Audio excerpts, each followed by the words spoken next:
Well, this story is really heating up. The GOP is now pressing for a federal lawsuit that would challenge President Obama's use, and they would say overuse, of executive power. The new push comes one day after the president announced a series of new executive actions to bypass Congress to advance his policy agenda. Meanwhile, the Senate Judiciary Committee grilling Attorney General Eric Holder on the constitutional basis for President Obama's executive orders. Here's part of that exchange.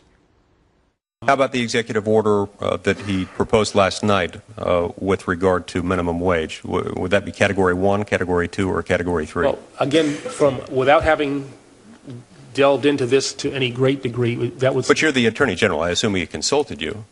Well, there have been consultations done with the Justice Department. Interesting. Very interesting there. Utah Senator Mike Lee is a member of the Judiciary Committee, as you just saw.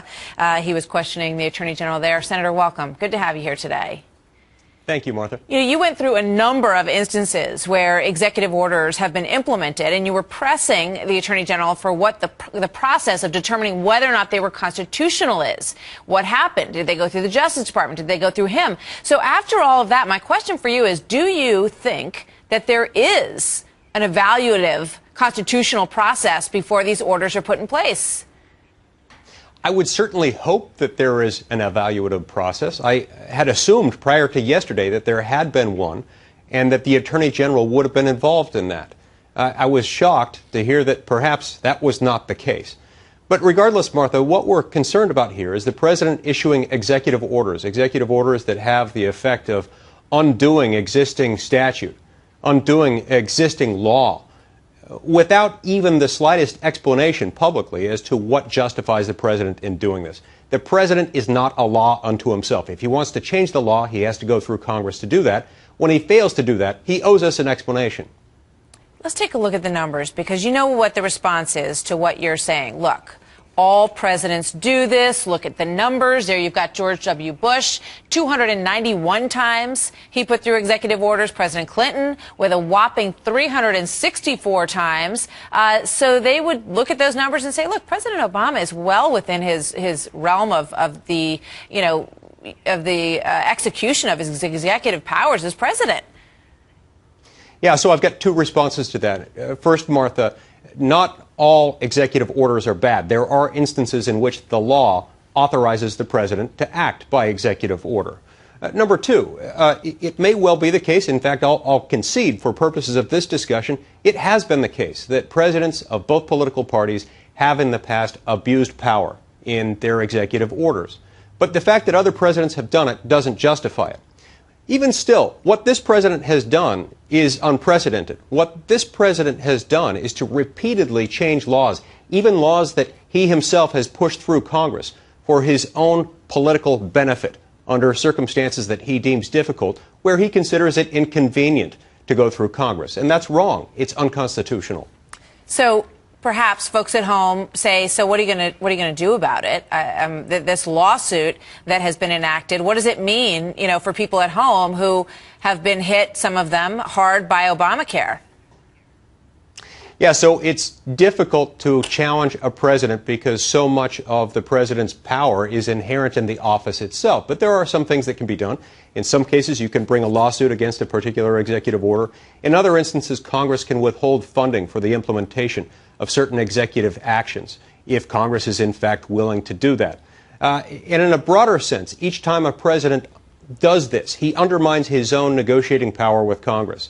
He undermines his own support among the American people as they see that he's diminishing their rights and their prerogatives as citizens to live under a constitutionally limited government. All right. I want to switch gears now and talk to you a little bit about immigration, because this is another issue that we're going to hear an awful lot about. And the sense is that there's a big divide on the Republican side in terms of what would be negotiable with Democrats if this is the one issue that everybody might be able to get together on. And I know Senator Sessions has just issued a 30-page rebuttal that the House Republicans are going to take with them on their retreat. He gave everybody a copy of it that basically says, here's why you should not offer any form of amnesty to the 11 million illegal immigrants in this country. Where do you stand on this? Well, I haven't seen this 30-page report. I look forward to reading it. But I will say I've been consistent on this issue that in order to reform our immigration code, and I agree that we need to reform it, we need to undertake this in a step-by-step fashion. And the very first thing we need to do is to secure the border. And we also need to reform our antiquated, outdated visa system, our legal immigration processes. Once those things are done, once those things are in place and have been verified, then we'll be in a better position to figure out how best to treat the 11 million people who are here illegally with dignity and respect for the rule of law. But these things can't be all wrapped together. They can't all happen at once.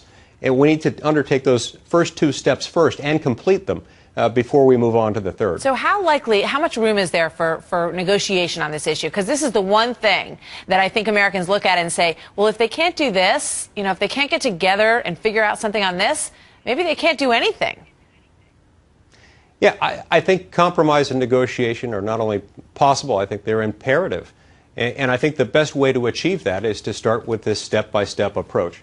Americans understand that we need to secure the border, and they understand that our legal immigration process is broken and that it's antiquated and that it needs to be updated and reformed. And we ought to start with those areas because those are the areas as to which there is the most broad-based bipartisan consensus. Let's start with those and get those things done, and then we can move toward consensus toward dealing with some of the other more vexing problems. Okay. We'll see what comes out of this conference and how much both sides will see eye to eye on the Republican side on this. Thank you so much, Senator. Great to talk to you. Have a good day. Thank you, Martha.